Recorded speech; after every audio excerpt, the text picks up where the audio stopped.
அனைத்து நண்பர்களுக்கு வணக்கம். This video sponsor by school of business organization. இவங்களோட டிஜிட்டல் மார்க்கெட்டிங் கம்பெனியில் ஒர்க் பண்ணுறதுக்கு விருப்பம் இருக்கவங்க இந்த ஸ்க்ரீனில் இருக்கிற வாட்ஸ்அப் நம்பருக்கு வாட்ஸ்அப் பண்ணுங்கள். நான் உங்கள் இந்த கம்பெனியில் ஜாயின் பண்ணி வருகிறேன்.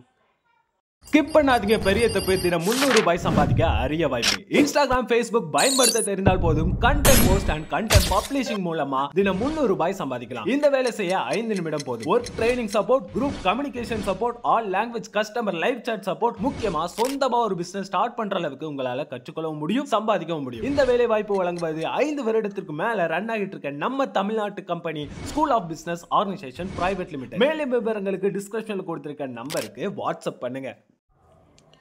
இப்போ நான் ஏற்கனவே சொல்லியிருந்த மாதிரி இது வந்து போன வீடியோவில் ஃபயர் டியூப் பாய்லர் பற்றி சொல்லியிருப்பாங்க. இப்போ ஃபயர் டியூப் பாய்லரில் வந்து உங்களுக்கு இன்னும் விஷுவலாக வந்து நல்லா சொல்லிக் கொடுக்க போகிறேன்னு சொல்லியிருந்தேன். இப்போ வந்து பார்த்திங்கன்னா இந்த ஃபயர் டியூப் பாய்லர் வந்து வெளியே என்னென்ன எக்யூப்மெண்ட்ஸ் இருக்குது, அப்புறம் எப்படி இது ஒர்க் ஆகுதுன்னு உங்கள் இந்த வீடியோவில் பார்க்கலாம். வாங்க பார்க்கலாம்.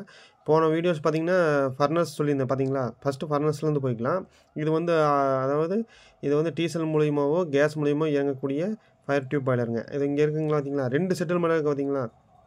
இது ஏன் ரெண்டாக பிரித்து வச்சுருக்காங்க, 2 டோராங்கன்னா சென்டரில் வந்து இந்த இடத்துல வந்து ஒரு செவுறு மாதிரின்னு வைங்களேன், இது மாதிரி இருக்கும். இதில் ஒரு டியூப் ஒரு சைடு இருக்கிறதுல மட்டும்தான் வந்து நெருப்பை கொடுப்பாங்க.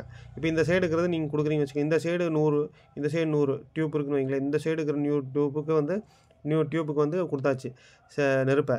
இந்த சைடு பார்த்தீங்கன்னா அவுட்லெட் இங்கே கொடுத்துருப்பாங்க. அவுட்லெட்டு இது மூலிமா ஐடியை வச்சு இங்கே வெளியே இழுக்கும்போது இங்கே ஆட்டோமேட்டிக்காக இங்கே வந்து இந்த இடத்துல ஸ்டோரேஜ் இருக்குங்க. இந்த இடத்துல தடுப்பு வந்து அதாவது செவுறு இருக்காதுன்னு வைங்களேன். இங்கே ஓப்பனாக தான் இருக்குது. ஓப்பனாக வெளியே ஓப்பன் இருக்காது, டோர் இருக்கும். இந்த இடத்துல ஒரு சேம்பர் மாதிரி இருக்கும். அந்த சேம்பரில் இது வழியாக நெருப்பு இங்கே போகும்போது ஆட்டோமேட்டிக் இங்கே ஏர் வெளியே இழுக்கும்போது நாங்கள் இங்கே இருக்க நெருப்பை இழுத்துட்டு அந்த 100 டியூப் வெளியே போகும்.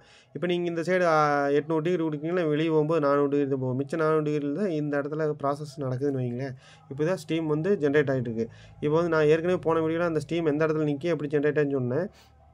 இப்போ வந்து பார்த்தீங்கன்னா இங்கே இருக்கிறது என்ன அப்படின்னு பார்த்தீங்கன்னா இங்கே ஃபீடு பம்பு மொபரி அப்படிங்கிறது. இங்கே வந்து கேஜி கிளாஸ் மெயின் பார்த்தீங்கன்னா இதுதான் மெயினாக கேஜி கிளாஸ். இந்த கேஜி கிளாஸ்னு என்ன அப்படி பார்த்தீங்கன்னா பாய்லருக்குள்ளே எவ்வளோ தண்ணி இருக்குன்னு நீங்கள் தெரிஞ்சுக்கணும்ல. பாய்லருக்குள்ளே தண்ணி எவ்வளோ இருக்குன்னு தெரிஞ்சால் தான் உங்களுக்கு வந்து எவ்வளோ ஸ்டீம் வெளியே போகுது எல்லாம் கண்டுபிடிக்க முடியும்.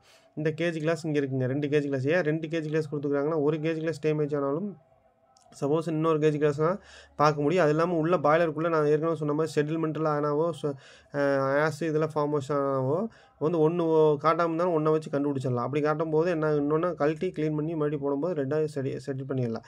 இப்படி தான் வந்து உங்களுக்கு உள்ள ப்ராப்பராக வந்து என்னென்ன ப்ராப்ளம் இருக்குது அப்படிங்கிறத கண்டுபிடிக்கிறதுக்கு தான் 2 கேஜி கிளாஸ் வச்சுருக்காங்க. மேலே இருக்கிறது என்ன ப்ரெஷர் கேஜ்னா உங்களுக்கு ப்ரெஷர் பாய்லரில் எவ்வளோ ப்ரெஷர் மெயின் ஆகிட்டு இருக்குது, உங்கள் ப்ராசஸ்க்கு எவ்வளோ வேணுங்கிறத இங்கேருந்து கண்டுபிடிச்சிக்கிறதுங்க. இது வந்து பார்த்திங்கன்னா மெயின் வால்வ். இதுதான் இது வழியாக தான் நீங்கள் வந்து இந்த மெயின் வால்வ் மூலியமாக தான் நீங்கள் ப்ராசஸ் தேவையான ஸ்டீமை வெளியே எடுக்க போகிறீங்க. இங்கே என்ன வச்சுருக்காங்கன்னா இது சேஃப்டி வால்வ். ஏன்னா இங்கே நீங்கள் வந்து 8 கேஜி நீங்கள் யூஸ் பண்ணிட்டு இருக்கிறீங்க, உங்கள் ப்ராசஸ்க்கு 8 கேஜி போகுது. இப்போ 9 கேஜி 9வது கேஜியில் செட் பண்ணிக்கிறீங்கன்னா 9 கேஜிக்கு மேலே போகக்கூடாது. ஏன்னா தேவையில்லாமல் அதிகமாக நீங்கள் ஸ்டீமை ஜென்ரேட் பண்ணியிருந்தீங்கன்னா வாட்டர் தேவையில்லாமல் உங்களுக்கு ஒரு நாளைக்கு 50,000 லிட்டர் நீங்கள் செலவு பண்ணாவே போதும். அந்த ஸ்டீமை வச்சு நீங்கள் இப்போ ப்ராசஸ் பண்ணால் போதும்னு நினைக்கும் போது நீ தேவையே இல்லாமல் எக்ஸ்ட்ரா நீங்கள் ஸ்டீமை வெளியே கொடுத்துருந்தீங்க என்ன ஆகுங்க, ஆட்டோமேட்டிக்காக உங்களுக்கு தண்ணி செலவு அதிகமாக. அதுக்கு தடுக்கிறதுக்கு தான் இந்த சேஃப்டி வால்வ். அது அடிக்கும்போது என்ன ஆகுன்னா 9 கேஜி போகும்போது சேஃப்டி அடித்து வெளியே எடுத்து உங்களுக்கு ப்ரெஷரை கண்ட்ரோல் பண்ணிக்கோங்க. இது வச்சுருக்காங்க. இந்த இடத்துல பார்த்திங்கன்னா ஏர் வெண்ட் வால் கொடுத்துருப்பாங்க. இந்த இடத்துல பார்த்திங்கன்னா உங்களுக்கு மேன் ஹோல் டோர் கொடுத்துருப்பாங்க.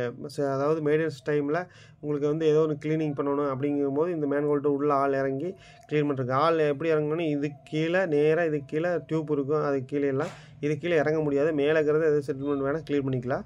அதுக்கு மேலே ரொம்ப வந்து டஸ்ட் அதிகம் ஃபார்மேஷன் ஆகிடுச்சு, ப்ரெஷர்லாம் ரைஸ் ஆக மாட்டேது அப்படிங்கும்போது நீங்கள் பாய்லர் தயாரிச்சவங்ககிட்டே சொன்னீங்கன்னா அவங்க கெமிக்கல் வாஷ் பண்ணி உங்களுக்கு அந்த ப்ராப்ளத்தை சரி பண்ணி கொடுத்துருவாங்க. சரி வாங்க ப்ராசஸ்க்குள்ளே போகலாம். இப்போ பார்த்தீங்கன்னா இந்த இடத்துல இருக்கிறது பார்த்தீங்கன்னா இதை வந்து இந்த இடத்துல ஒரு மொபரி கொடுத்துருப்பாங்க. அந்த மொபரி ஏன் கொடுத்துருக்காங்கன்னா உங்களுக்கு ஆட்டோமேட்டிக்காக வந்து வாட்டர் பாய்லருக்கு தேவையான தண்ணியை வந்து தேவைப்படும் போது ஆன் பண்ணி ஆஃப் பண்ணுறதுக்காண்டி.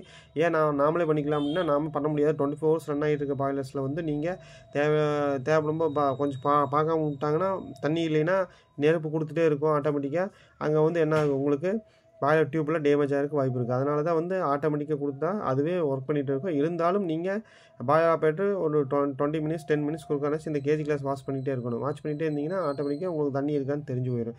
இதெல்லாம் அலாரம் அடிக்கும். சப்போஸ் அன்றைக்கி நம்ம அலாரம் அடிக்காமல் போயிடுச்சு ப்ராப்ளம் அப்படின்னா கண்டுபிடிக்கிறது கஷ்டம். அதனால் வந்து நேரம் மேனுவலாகவும் நீங்கள் ஒரு டைம் வந்து செக் பண்ணிக்கிறது நல்லது. அப்படி இருக்கும்போது உங்களுக்கு வந்து ஈஸியாகவும் இருக்கும். இப்போ இங்கே இருக்க பேனல் போர்டு பார்த்தீங்கன்னா இந்த பாய்லருக்கு தேவையான feed pump on off, ID on off, அதாவது இந்த ஃபர்னஸை ஆன் பண்ணி ஆஃப் பண்ணுற சென்சார் எல்லாமே இதுக்குள்ளே தான் இருக்கும். அது எல்லாமே ஒன்று கனெக்டாக இருக்கும்.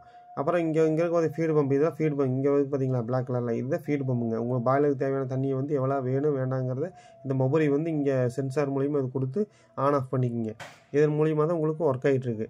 மற்றபடி இங்கே பார்த்தீங்கன்னா ப்ளோட் வால்வ் உங்களுக்கு இருக்குன்னு சொல்லியிருப்பேன். உங்களுக்கு இது ப்ளோட் வால்வ் வந்து இந்த இடத்துல எல்லாம் இங்கே சென்ட்ரலாக கொடுத்துருப்பாங்க. இந்த இடத்துல வந்து இப்போ வந்து பாய்லர் வந்து ஒவ்வொரு பாய்லர் பார்த்தீங்கன்னா இங்கே முன்னாடி பின்னாடி 2 கொடுத்துருப்பாங்க. ஒவ்வொரு பாய்லர் சென்ட்ரலாக கொடுத்துருப்பாங்க.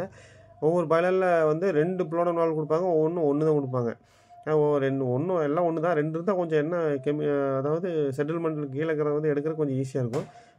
1 கொடுத்தாங்கன்னா அது வந்து ரொம்ப நேரமாக நம்ம சிபிடி கொடுத்து தண்ணி அதிகமாக செலவு பண்ணி தான் நம்ம அதை வெளியே எடுக்க வேண்டி வரும். அதனால் மோஸ்ட்லி நீங்கள் வாங்கினா 2 ப்ளோட் வால்வ் இருக்கிற மாதிரி வாங்கிக்கோங்க.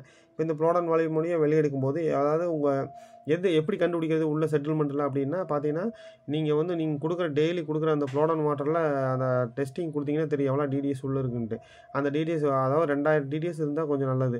2000க்கு மேலே அபோவ் போகும்போது நீங்கள் வந்து இந்த சிபிடியோ இல்லை ஹெவி ப்ளோடனோ கொடுத்து அந்த செட்டில்மெண்ட்டை நீங்கள் ஆட்டோமேட்டிக்காக கீழே இது வழியாக இந்த பைப் லைனை வெளியே கொடுக்க உள்ளே இருக்கிற இந்த செட்டில்மெண்ட் எல்லாமே வெளியே போயிடும். அப்படிங்கும்போது உங்களுக்கு வந்து பாய்லர் வந்து எஃபிஷியன்சி வந்து கொஞ்சம் நல்லாயிருக்கும். அதுக்காண்டி தான் நீங்கள் வந்து என்ன பண்ணணும்னா நீட்டாக வந்து க்ளீன் பண்ணி, அதாவது அது மட்டும் இல்லாமல் உங்கள் பாய்லர்ஸ்குள்ளே வந்து ஸ்டீம் ஜென்ரேஷன் ரொம்ப கம்மியாகுது அப்படின்னா ஆட்டோமேட்டிக்காக என்ன பண்ணணுங்க, டியூப் க்ளீனிங் பண்ணணும். டியூப் க்ளீனிங்னா என்னென்னா உள்ள இந்த டியூப்பில் இங்கே சைடு 100 இந்த சைடு 100 டியூப் சொன்னோம்ல, அதை வந்து ஒரு கம்பியில் ப்ரஷ்ஷை கட்டி க்ளீன் பண்ணணும். அதுக்குன்னு தனி இது இருக்குது.